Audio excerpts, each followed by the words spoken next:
So when we were looking at Innography with the possibility of doing business with Innography and taking a license, one of the challenges, when you're a small company, we're pre-IPO, we're a privately funded company, and almost by definition, privately funded companies, wouldn't need the funding if they weren't making a loss. So when you look at it like that, you sort of have that general background of the management has decisions about how should they invest their money.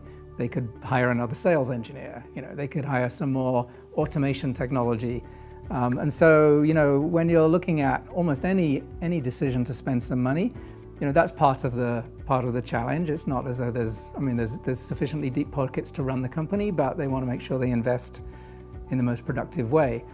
And so, the argument that that Innography basically brings to the table for us when we were going through that dialogue with the management is just look at all the capability of what information we can deliver, the insights that we can deliver. So we can answer your questions, in minutes, which would otherwise take hours, days, possibly even weeks, or maybe not even be able to be answered at all about, competitive insights or direction of technology.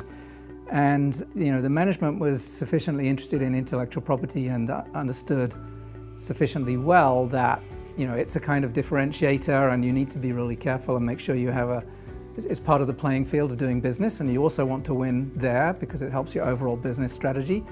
So, when they heard the promise of improved efficiency and ability to answer questions that wouldn't have been possible without Innography, Innography helps me really to do my job in a way that brings so much value to the company, and I don't know how I would be able to do it as well if I didn't have Innography. In fact, I think I'd be struggling.